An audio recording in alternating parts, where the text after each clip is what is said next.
Hello दोस्तों। आज अपन बात करेंगे सूचना सहायक के एग्ज़ाम के बारे में कि बहुत से लोग ऐसे हैं जो अपने समय का ख़राब कर रहे हैं।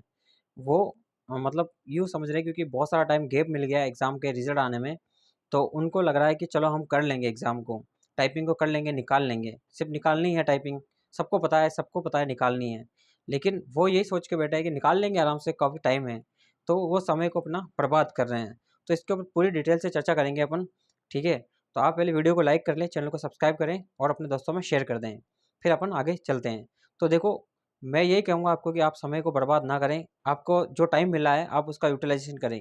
क्योंकि आप ये बात मान के चलिए कि अगर आपके अच्छे नंबर भी आए हैं और अगर आप और कॉन्फिडेंस में सोच रहे होंगे कि चलो मैं टाइपिंग तो निकल ही जाएगी, और क्या पता वहाँ अगर कुछ ऐसी घटनाएँ हो गई, ऐसी स्थिति आ गई कि आप नहीं निकाल पाए, तो आप बहुत परेशानी में आ जाओगे। इसलिए आपके पास टाइम है, उसका भरपूर उपयोग करें। इस टाइम को बिल्कुल कतई वेस्ट ना जाने दें। मैं ये कह रहा हूँ, आपको बार-बार कहता हूँ, जब से एग्ज़ाम में फॉर्म स्टार्ट हुए तब से अभी भी कह रहा हूँ मैं आपको, जब पहले फॉर्म भरना स्टार्ट हुए तब एग्ज़ाम हुए, तब का एग्ज़ाम के लिए कि आप पढ़ लो, सही रहेगा आपके लिए। आप समय को बर्बाद मत करो। तब भी आपने बर्बाद किया, फिर आपके नंबर कम आए तो फिर आपने बहुत सारों को मैसेज आया कि अरे सर यार मेरे नंबर कम आ गए, अब मैं क्या करूँ, किस एग्ज़ाम की तैयारी करूँ। ठीक है, वो तो किस्मत जॉब का ही आपके एग्ज़ाम आ गया सिस्टम असिस्टेंट का, तो फिर आप लोग सिस्टम असिस्टेंट की तैयारी करने लग गए। अब उसमें भी ऐसा हुआ है कि बहुत से लोगों ने कहा कि यार मैं तो सूचना सहायक की तैयारी करी तो सिस्टम असिस्टेंट तो आराम से निकाल ही लूँगा, लेकिन वो उसमें भी रह गए। अब कुछ लोग ऐसे थे जिनकी तैयारी जिन्होंने बिल्कुल नहीं करी, लेकिन उन्होंने उस समय एग्ज़ाम के समय में काफ़ी अच्छी तैयारी करी और वो बाजी मार गए, वो अच्छा कर गए।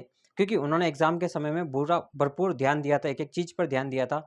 उन्होंने ऐसा नहीं सोचा था कि यार नहीं यार मेरे को तो चलो कर लूँगा या मैं सिलेक्शन हो जाएगा। इस तरह की कोई ओवर कॉन्फिडेंस वाली कोई बात अपने मन में नहीं रखी।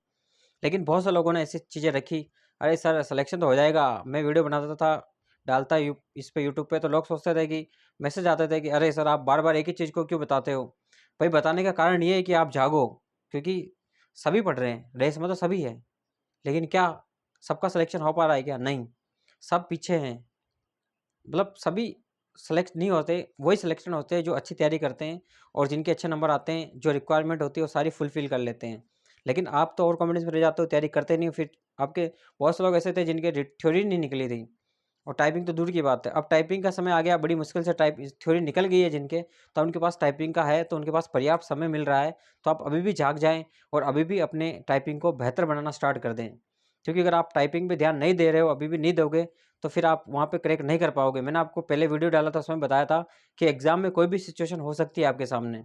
ऐसा ज़रूरी नहीं कि आपके सामने वही चीज़ रहे कि नहीं यार कि जाते ही एग्ज़ाम दिया और टाइपिंग करे और सब हवा में हो गया, आप आपकी हो गई टाइपिंग ख़त्म। ऐसा कभी नहीं होगा आपका।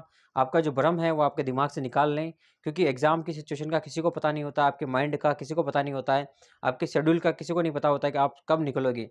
अगर सुबह-सुबह निकले आप, उस समय भी आपका कहीं दिमाग छोटा-सा ख़राब हो गया या कोई भी सिचुएशन बैठ गई आपके, तो वहाँ अगर आपके टाइपिंग में सही दिमाग नहीं लगा, सही दिमाग काम नहीं किया और आप टाइपिंग क्वालीफाई नहीं कर पाए, तो आप ये सोचोगे कि यार काश मैं थोड़ा कर लेता तैयारी और अपने आप को थोड़ा बेहतर बना लेता तो अच्छा रहता। इसलिए काश वर्ड ज़िंदगी के साथ ना जोड़ें। अभी आपके पास पर्याप्त वक़्त है, पर्याप्त समय है, उस पर्याप्त समय में आप टाइपिंग का शेड्यूल बनाएँ, आप टाइपिंग को करें।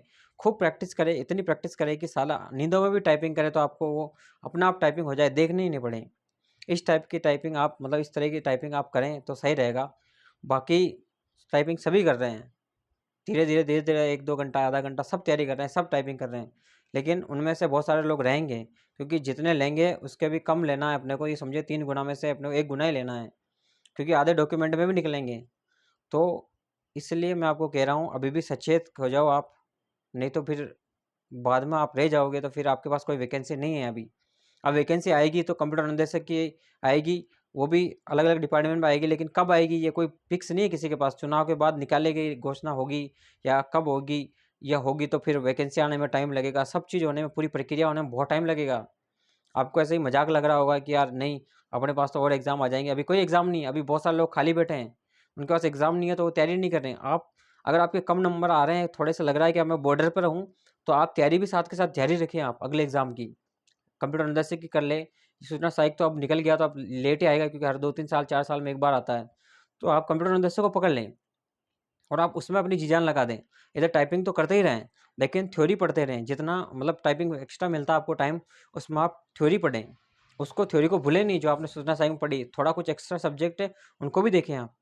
क्या पता आप अगर मान लो इसमें हो गया तो अच्छी बात है आपके लिए, अगर नहीं हुआ तो फिर आपके लिए कोई ऑप्शन नहीं बचेगा। क्योंकि आपके जो 6 महीने का 3-4 महीने का जो गैप पड़ गया ना ये, इस गैप में आप बहुत पीछे आ गए हो। ये समझिए आप जो लगातार तैयारी कर रहे हैं उनके लिए तो काफ़ी अच्छा लेवल है, लेकिन जो आप रुक गए हैं ना तो फिर आप स्टार्ट आपको जीरो से करना पड़ेगा। एक बार रुकने का मतलब यूँ समझिए आपने 2 महीने या 3 महीने का भी गैप दे दिया, तो आपको कोई सा भी एग्ज़ाम हो आपको जीरो से स्टार्ट करना पड़ेगा। और जब जीरो से स्टार्ट करते तो कितनी परेशानियाँ आती, कितनी मुश्किलें आती आपको पता है। जीरो से स्टार्ट करना मतलब थोड़ा-सा बहुत ज़्यादा डिफ़िकल्ट होता है। किसी एग्ज़ाम के लिए आप नए एग्ज़ाम में आते हो तो फिर थोड़ा-सा आपको समझना है एग्ज़ाम में और बहुत सारी चीज़ें भूल जाते हो, तो थोड़ा रहता है आपके लिए कि यार मैं अब कैसे इसको करूँगा, और थोड़ा-सा स्ट्रेस लेवल भी बढ़ जाता है, परेशानी बढ़ जाती है कि यार मेरी तो ये आखिरी जॉब है तो मुझे निकालनी है तो मैं कैसे करूँगा?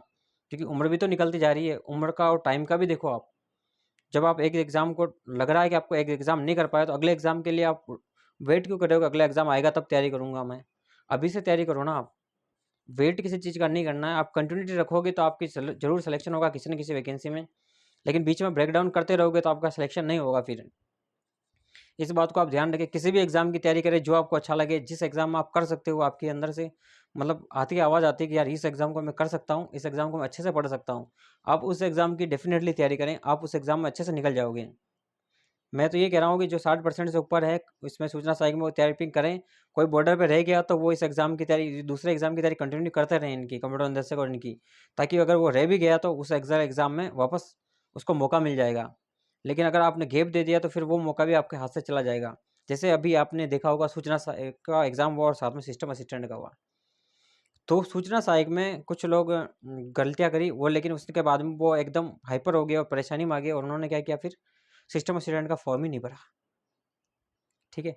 जब फॉर्म ही नहीं भरा मतलब फॉर्म भरा और जिसने भरा है उसने भी तैयारी नहीं करी बिल्कुल भी, और फिर एग्ज़ाम हो गया और एग्ज़ाम होने के बाद उनके नंबर तो आए ही नहीं। जब नंबर नहीं आए, अच्छा खासा मौका था तो साथ के साथ मौका मिल रहा था, उस मौके को भी चूक गए वो लोग।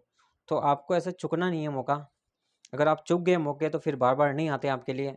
इसलिए मैं कह रहा हूँ अब आने वाले मौके आपके कंप्यूटर अनुदेशक के ही हैं, तो आप उन पे ज़्यादा फ़ोकस करें।